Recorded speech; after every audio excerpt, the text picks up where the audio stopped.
د برکت تپاره په جب کې چې کمې پیسې پرتی یا په پرس کې کمې پیسې پرتی دي یا ما سره په المارۍ کې کمې پیسې پرتی دي یا زه روزګاري ما د دکان پیسې دي یا په بینک کې زه پیسې ږدمه نو د دوی د برکت دپاره درته یو وړه دعا ښیم یو مختصر عمل درته ښیم چې دا مونږ کوو که نه نو زمونږ جب بجي چرې هم نه خالي کېږي ښه پرس په د زنانو چرې هم نه خالي کېږي بینکونه به خالي کېږي نه او زمونږ چې کومې د روزګار پیسې دي او المارۍ دي هغه به خالي کېږي نه چې مونږ پکې دا وړوکی عمل کوو ښه نو عمل څه دی ګوره اسان عمل دی ښه کله چې زه پیسې ږدم په خپل جب کې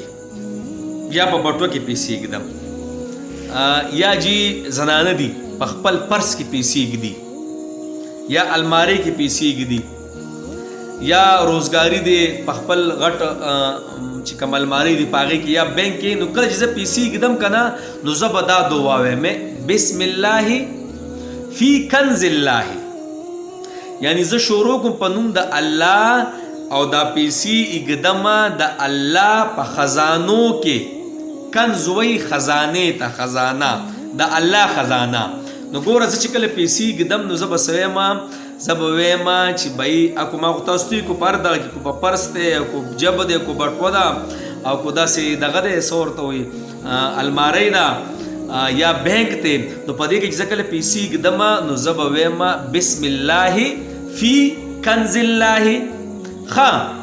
اوس زه کله پیسې راوباسمه زه خپلو بچو له پیسې ورکوم یا روزګار پیسې راوباسمه یا زنانه د خپل پرس نه خپلو بچو ته پیسې ورکوي یا د سکار دپاره پیسې ورکوي یا زما غټه پراپرټي ده غټ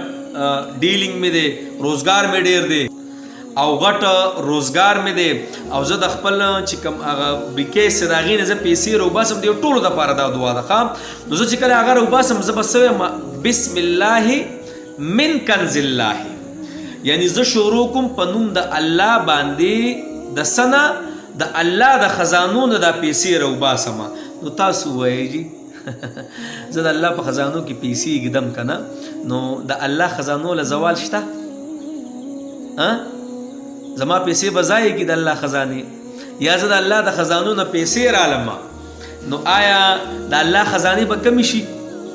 چې زه دا پیسې رالم د الله خزانې خو ورا الورا ذات دی هغه د هغه په خزانو کې اړو کمی نه راځي او بل به یې په ښی لاس باندې ښی لاس نه د ګس لاس د جب دغه نه موږ ځان وساتو چې ګس لاس نه دنده کوو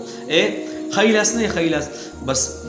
ښی لاس جب کې ور دنده کوو ښی لاس پرس کې ښی لاس بریکیس کې ښی لاس د بینک پیسو ته هر ځای کې ښی لاس مخکې کول ښه ولې عملنامه موږ ته هم په ښی لاس میلاویږي او د ښی لاس الله ډېر برکت ورکړی نو هر کله چې مختصر درته بیا وایم زه چې کله د خپل جب نه د پرس نه د بریکیس نه ټول پکې ما چې کوم یاد کړه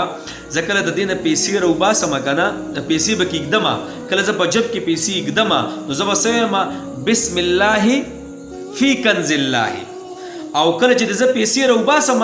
نو بسم الله من کنز الله ګوره صرف من او فی کې فرق دی چې کله پیسې ږدي نو فی کنز الله به وي او چې کله پیسې رالی نو من کنز الله به وي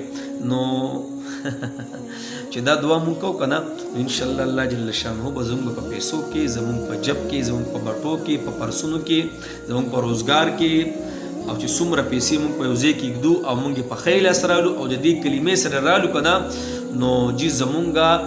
په مال کې به الله ډېر برکت اچي ښه زموږ په پیسو کې به بیا برکت وي یقیني پوهېږو به بیا نن که مونږ وګورو خبرې ارې او فریاد کوي کو یاره وایي دومره پیسې ګټم او یاره هېڅ پکې وایي نشته یاره د سره پکې برکت نشته نو دا جي چې رالوي په ښی لاس او دغه دعاګانې ورسره وایو صحیح دی انشاءالله ای دعا مونږ اهتمام وکړو ښه په خپله هم زده کړو خپلو بچو ته هم زده کړو اوې که په عربۍ سړی ډېر کمزوری دی که نه او عربي زده نه ده نو په پښتو کې درته وایم مړه ځای په پښتو کې م ویلی شي وایې کله پیسې ږدي بسم الله دا خو به ورځي که نه دا خو به تاسو له درځي که نه او پیسې ږدم د الله په خزانو کې صحیح شو او کله چې پیسې رالې نو بسم الله پیسې راخلم د الله د خزانو نه بس په زړه کې وایه په زړه کې صحیح ده نو انشاءالله جب به زموږ بیان ته شیږي صحیح ده خیر که نه دې دعا مونږ اهتمام وکړو